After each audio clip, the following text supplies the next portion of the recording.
Welcome to Dr. Literature. Our today's chapter is Poets and Pancakes by Asoka Mitran.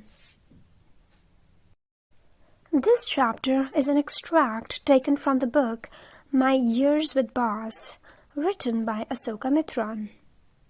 Here, he recalls his time spent working at Gemini Studios in Chennai. It was a significant film-producing organization of India founded by S.S. Vasan in 1940. The writer takes us on a tour of the studio where we meet a myriad of characters engaged in different roles assigned to them. The author narrates various incidents in a chatty, rambling style, that is, jumping from one subject to another. His narrative also has a tongue-in-cheek humor. That is, he doesn't seriously mean what he says. There are plenty of backhanded compliments. The title of the chapter sure does give us fancy ideas, like a group of poets enjoying a tea party with pancakes. While poets meeting over a cup of coffee is correct, pancake stands for something else. As the writer tells us in the beginning, that Pancake was the brand of the makeup material that the Gemini Studios used to buy in bulk for its actors. Then the writer tells us about the makeup department. It was set up upstairs of the building, which once used to be Robert Clive's stables. Robert Clive was the first British governor of the Bengal Presidency, who laid the foundation of East India Company in Bengal. He stayed for a brief period in Madras, so a dozen of buildings were owned by him. The writer describes the makeup room, which looked like a hair salon. It was packed with a dozen of lights and mirrors, flashing brightly upon the faces of the actors sitting there, making them uncomfortable. Then he goes on to enlist the various heads who were in charge of the makeup department. It was made up of artists from different states, thus hosting a variety of cultures under one roof. The writer makes a sarcastic remark on their job. They could turn a decent-looking person into a hideous monster with makeup.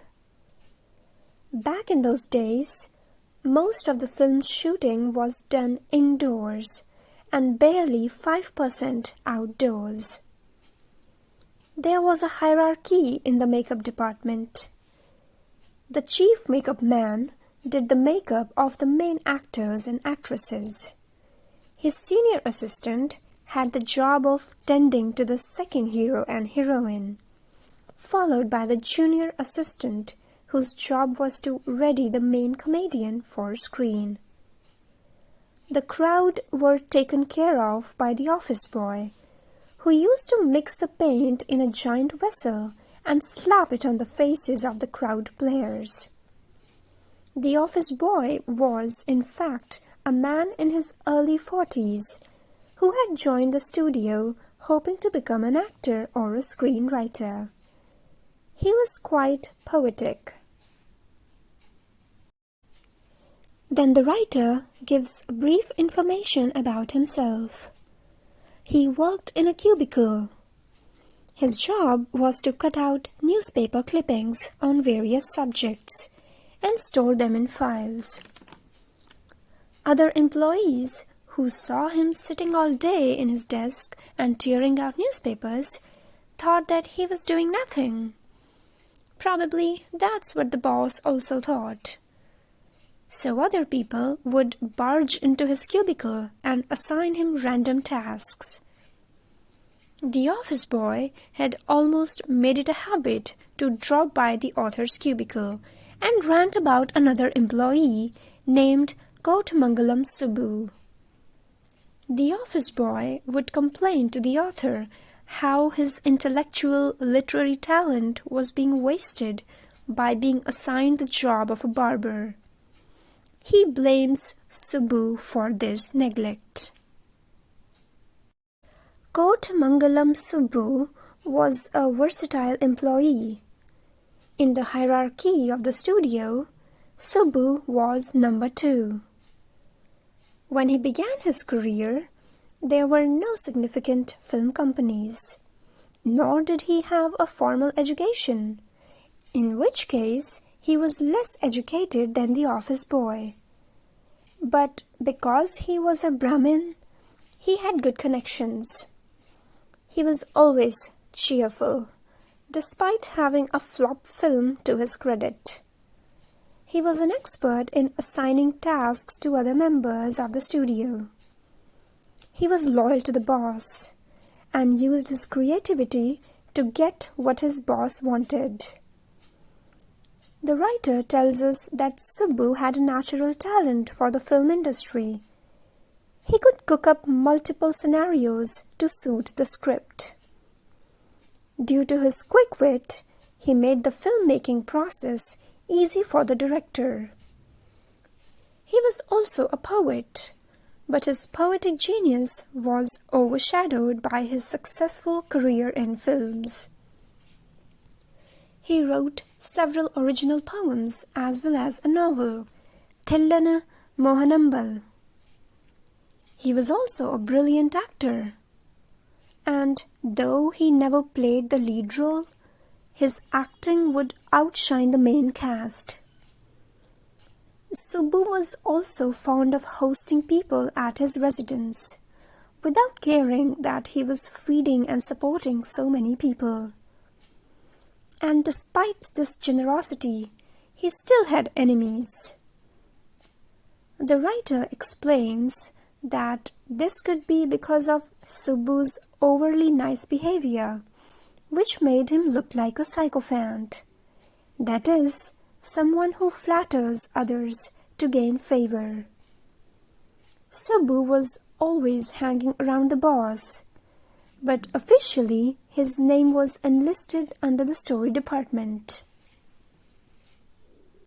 Quite contrary to its name, the story department consisted of a lawyer and a group of writers and poets. The lawyer was responsible for indirectly finishing an actress' career. It so happened that this hot-tempered actress got furious on the stage. Everyone on the sets just stood shocked. But the lawyer was clever. He recorded the tantrums of the actress and played it in front of everyone. There was nothing too foul or abusive in the actress' rant against the producer. But when she heard her recording, she was too shocked to speak. Her unrefined behavior could be traced back to her background. She was from the countryside, so she didn't have enough worldly experience and sophistication for the glamorous world where she had got an immediate success. This incident was so horrific for her that she quitted her career. The lawyer wasn't only stiff in his behavior, but also in his uniform. Whereas other members of the story department wore oversized khadi shirt and dhoti, the lawyer wore pants and a tie, and sometimes a coat mail. He looked the odd one out. Among a crowd of dreamy poets, he was a man of cold logic. He was also close to the boss, and was once allowed to produce a film, but it was a flop. And then the boss shut down the story department, and, strangely enough, a lawyer lost a job because the story department was shut down. For several poets, Gemini Studios was a favorite spot for a hangout. The studio's mess used to provide delicious coffee. In those days, under the Congress rule, holding political meetings was prohibited. So meeting at this small gathering and enjoying coffee was a satisfying entertainment. Except for the office boys and clerks, all other members of the studios would be relaxed and in a mood of enjoyment that is so vital for enjoying poetry. They wore khadi and worshipped Gandhi. But besides that, they had no interest in political thoughts or issues. The poets were opposed to communism. They believed that communists had no family obligations and no attachments, and so they could sacrifice anyone for the sake of social good. They were always eager to spread unrest and violence in the society, or so the poets thought. For those of you wondering, in brief, communism is a system of government in which the state plans and controls the economy. The state owns the property, and all goods are equally shared by the people. Often a single party holds power over the whole country, and they aim to create an egalitarian society. The writer next narrates the incident when Gemini Studios hosted Frank Buckman's Moral Rearmament Army, consisting of 200 people. They staged 2 plays which were enthusiastically received by the audience, namely Jotham Valley and The Forgotten Factor. These plays conveyed simple moral lessons, but what attracted the audience were the sets and costumes. The Madras and Tamil drama community were so impressed that they imitated the sunrise and sunset scene against a white curtain and flute music, inspired by Jotham Valley. The narrator realized it only after several years that Moral Rearmament Army was anti-communist, and its motive was to promote their propaganda.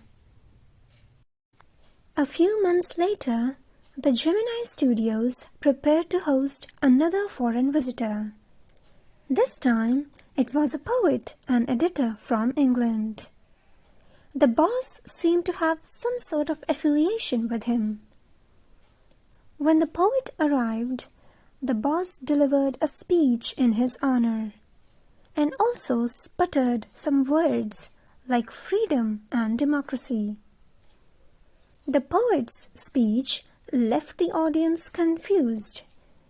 They couldn't understand either the topic he was on about or his accent. After all, what was an English poet doing at an Indian film studio which made Tamil films for simple people? The poet himself looked confused. No one understood why he had come to the studios. Next, the writer chews on the challenges of prose writing.